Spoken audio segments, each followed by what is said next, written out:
One of the toughest things in doing these stories is coming up with villains. You know, the hero is easy. Once you've created the hero, you've got him, and you use him in every story, and you know him. But you've got to come up with a new villain in almost every issue.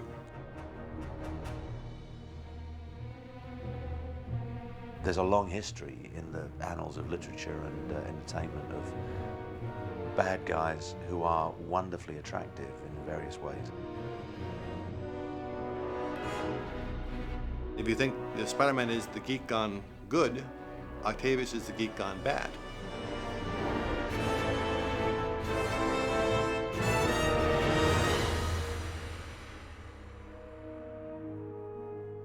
I wanted a scientist, and I thought the name Otto Octavius sounded pretty good for scientist. So I wrote that down. Then I said, well, if his name is Octavius, and I had him working on radioactive material, and that can be very dangerous, so there was a big glass shield, and he would work outside with little tentacles, and they would operate the radioactive material, and the glass shielded him from the radioactivity. But those looked like tentacles, so I thought his name is Octavius. Maybe I'll have all the students call him Dr. Octopus. He's a wonderful character. He is so offbeat. I mean, the fact that he's a scientist, and he was a little dumpy when we were doing him. We made him a little bit overweight. He was more like an Edward G. Robinson type. With a little girth. And it was certainly a very distinctive kind of character. Here's a guy who wasn't out to rule the world or anything like that, but he had these tentacles grafted onto him accidentally. He could climb up the wall of a building with them, he could crush things. So he was a worthy adversary for Spider-Man, which is a hard thing to find. Doc Ock is arguably, you know, it's got to be 1 and 2 with the Green Goblin, you know, and it also depends on what era we're talking about. You know, if you're talking about the 60s, it's definitely Green Goblin. If you're talking about the 90s and you're talking about a character like Venom or Carnage, a whole different sort of breed of villain that came up. But I would say arguably when it comes to classics and you know, in the long haul, it's Green Goblin and Doc Ock neck to neck. When you create a character, you want to make it as different from the normal as possible so that he's distinctive. If you see a silhouette in the dark, you know who it is. That's the way to define characters. He was just a crazy old man originally, you know, who went nuts, and scientific ability made him angry, and then he became greedy. So, but we gave him dimension, and that was a residue of continuity and bringing up new angles on a person the second and third time around. There is sort of the father-son relationship with Peter, but I think what really makes Doc Ock very, very cool is the fact that his upbringing, his life is very, very similar to Peter Parker's. Here was someone who also received extraordinary abilities by way of the prosthetic arms, who also had a choice to make. And I think that they recognize that about each other, and that's part of the dynamic between them. And to me, that sometimes makes for the best villains, because they're almost exactly the same person as the hero, except one deviated left, one deviated right, and it's just a slight turn. And I think Octavius would like to have been recognized for what he was and what he did. And the more he fights to be recognized, and the more he fights for some measure of credibility, taking the wrong tactics and doing so, the worse the world looks at him, the more determined he gets. So it's this really bad cycle of constant revenge and the longing for appreciation. And before you know it, you know, life takes you into interesting places, and that's and then when these two characters, you know, collide together, it makes for some great fireworks. We set our minds on Doc Ock from the get-go. There's really, I think there was a 2-second conversation about maybe a goblin continuity, or it was too early to go there and wasn't really interesting enough at this point. Doc Ock is fantastic, but what do you do with Doc Ock? How do you develop this character? In the casting of Alfred Molina, you start with someone who's immensely likable. And that's what you want in any great villain, is you want him to be a human being who has dreams and desires and flaws, and he gets carried away in the service of something that he thinks is positive. Like, you know, it is ultimately his own hubris. The real crime would be not to finish what we started. do it here. The power of the sun in the palm of my hand. Nothing will stand in our way. Nothing! Please welcome our very own Dr. Octavius, Alfred Molina.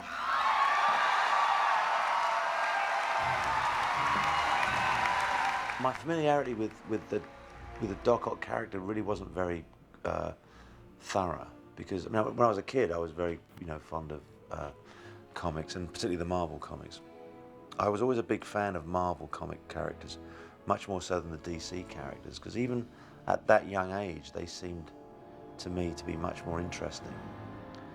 When I got the job, I started checking out some back copies, and realized that in fact Doc Ock changed his look very much over the years, as depending on who was drawing him. But the one thing that was very, very constant in the characterization of Doc Ock, all the way through the various stories from the mid-60s right through to now, was that he always had a really kind of good sense of humor.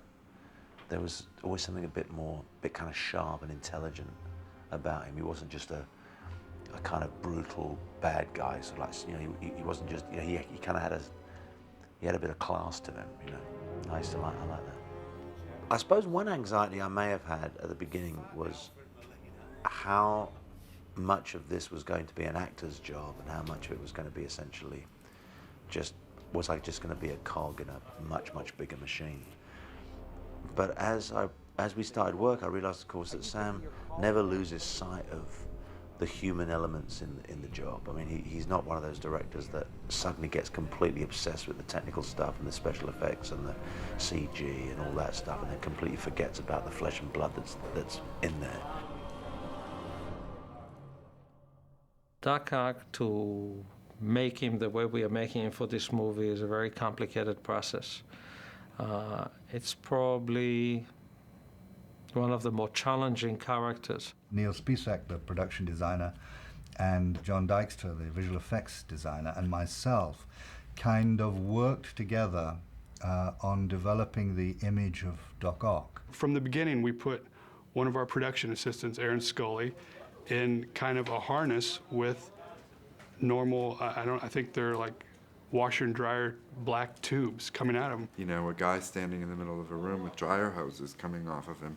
Just to start talking about something as wacky as, the guy has 4 arms growing out of his back. So talking about proportion and length and balance and what would he have to do in order to walk and how would he get up on his haunches, and just the sort of things that you would think are simple take a great deal of thought.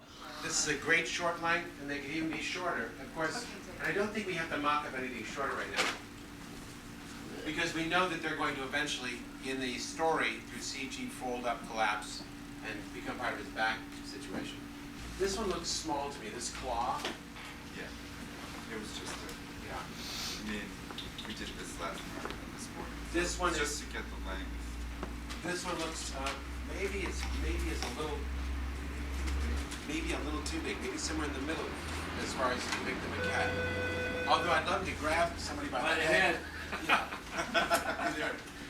Maybe we need bigger feet on the lower ones and smaller feet on the top ones.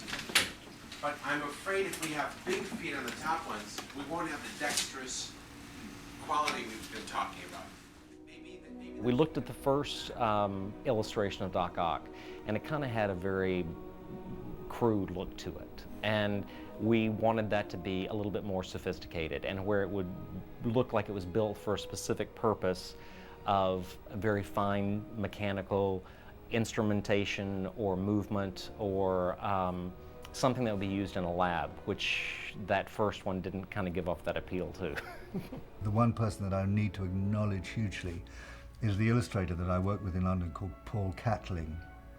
And he and I worked together in London and then brought our drawings to the table here in Los Angeles, and they were much liked. The original drawing of Paul Catling's is the one that everyone gravitated to in terms of style and feel. And actually, I think the end ended up not exactly that, but there were a lot of things that were similar to that drawing.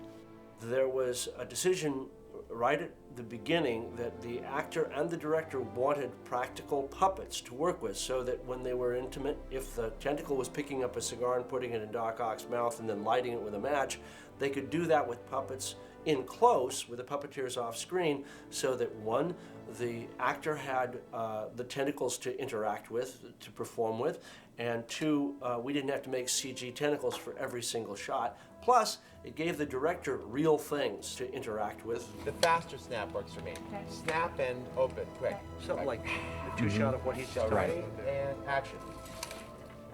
As we went further forward, John Dykstra, with his responsibilities for the computer design, and Neil Spisak with his responsibilities for every set on the movie, gradually it was left to the costume designer to kind of follow it through. So I've had this wonderful chance to work with model makers and engineers and robotic experts and all these wonderful people at Edge Effects, Steve Johnson's company. When we first got the call for it, it was like, wow, Spider-Man 2, that's going to be a really big hit. What an honor, how cool is that?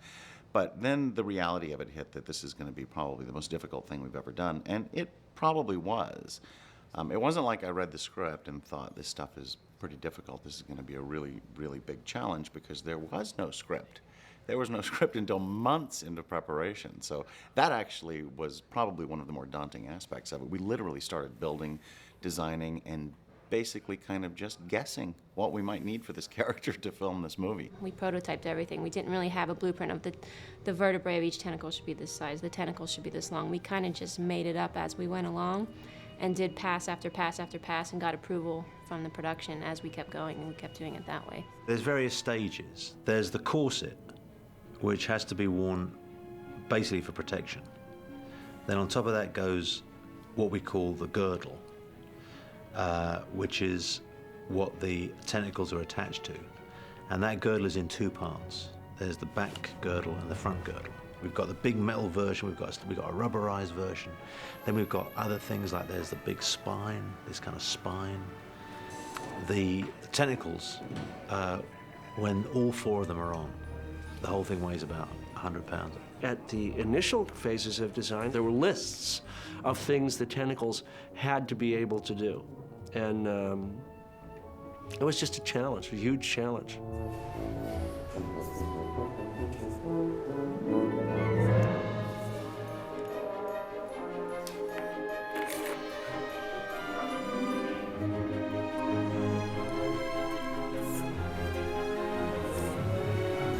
I knew that the performance would be what would make or break these pieces.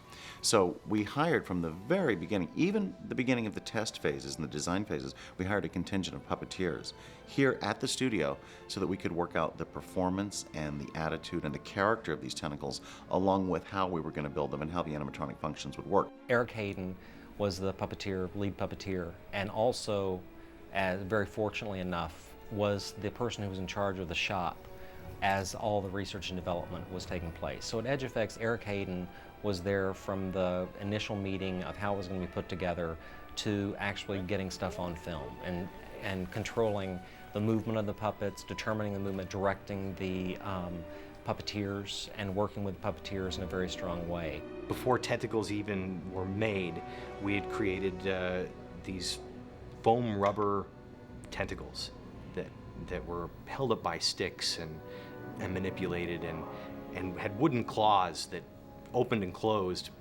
nothing else. And we did a test shoot where we blacked out a room and the puppeteers wore black, and they operated these tentacles attached to a stand-in actor. And man, it looked cool. I can't pick out one shot in particular that really worked. It was just the simple fact that the puppeteers disappeared into the background. These things were alive, and they were doing stuff. They were grabbing objects and putting them places, and they were four separate entities attached to this one man. And I think everyone at that point felt, you know what, this is gonna work.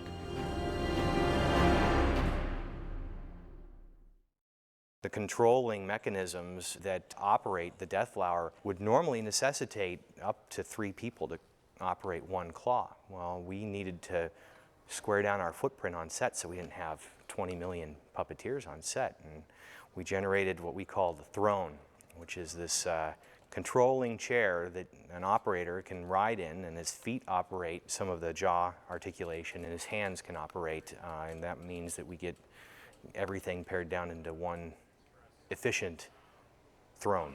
The design of the Death Flower was arrived at due obviously to a lot of different considerations, but the main thing that we were looking for was ability to express a lot of different kind of emotions or moods or whatever, ranging from a kind of an attack mode, which can get into something like this, to a kind of a wounded mode, which is something like that, to a kind of you know, aggressive or focused mood, which is something like this. And there are a lot of different permutations of that. That's something we call a ball, which would theoretically be for like punching through walls, things of that nature.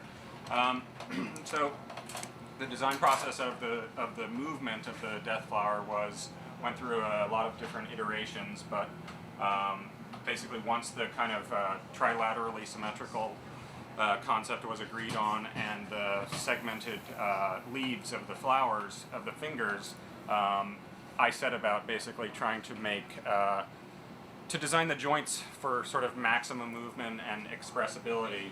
So we really had two companies here under one roof. We had the performance aspect and the engineering aspect going along, following simultaneous paths. And that actually really, really helped when it came down to getting on set and Sam being able to direct these things, because truly that's what it was. Sam was directing these tentacles like a character. In peak performance, with all 4 tentacles going simultaneously, there were 16 puppeteers working. Each puppeteer had a very specific job. Each tentacle takes 4 people to operate.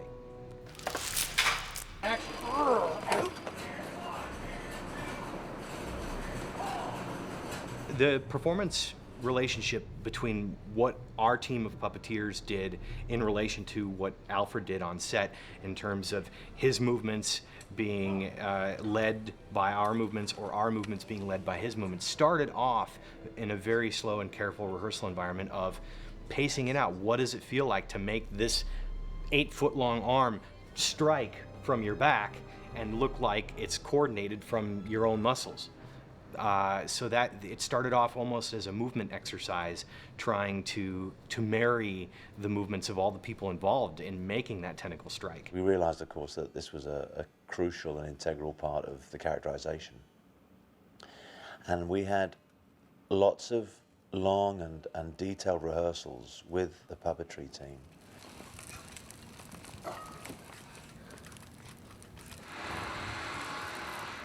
And if at any time you ever feel, I mean, it's totally safe to touch it or play with it or anything. That's cool. Go. 3, 2, 1, strike! Cool. Ready, and go. And on go, we're going to look to the right. Ready, and go. How'd that feel, Fred? And yeah, neutral, a lot better. And go. A lot better. Okay, cool. 1, 2, 3, right there. 4, 5, right there. 5. Okay, yeah, those so last couple. Exactly. So last couple of steps, it's like I'm being held back. Okay. We tried to make the tentacles practical whenever we could, because clearly that was always the most effective way of doing it. When they're real, they're real. There's no two ways about it. But you know, there are certain shots that obviously that can't be done, and so we had to have them CG'd in at a later date, and I had to kind of like mime them in a way. I imagined they were there. One of the things that's tough about the character, Doc Ock, is to make him perambulate. Walking on his own feet is one thing, and he has to act as though he's carrying 60 pounds of tentacles. When he's wearing the puppets, he is carrying 60 pounds of tentacles, so that's not too tough. When we take the tentacles away, the practical ones, and we start making virtual tentacles, his weight is supported by those tentacles. He's carried by those tentacles. So we've made a device that actually harnesses to him and moves him through space as if the tentacles were supporting him, and that's the Doc Ock walk rig. Doc Ock walk rig. There's bound to be a toy in that someplace. It's on a track, and it flew like 20 feet above him, and all these wires hooked to him, and through a computer, we were able to pull the wires in different ways and it was just like a computerized. We were the puppet masters. Peter Parker and the girlfriend. Apart from it being a bit tedious and sometimes difficult, I quite enjoyed the technicalities of it. I quite enjoyed the technical problems that had to be solved. I enjoyed being part of that process.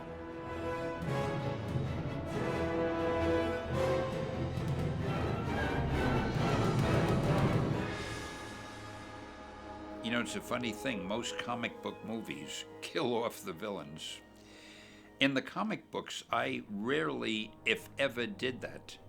I was more miserly. I didn't want to get rid of a good villain. I wanted to save him and use him again. I mean, how many times have you seen the villain sort of fall off a cliff and we sort of look over, he's gone, he must be dead, only to return a year or two later? I mean, it's a hallmark of storytelling, especially heroic style storytelling. Readers and audiences build up a feeling for the characters if they're heroes or villains, and it's always fun to see them again.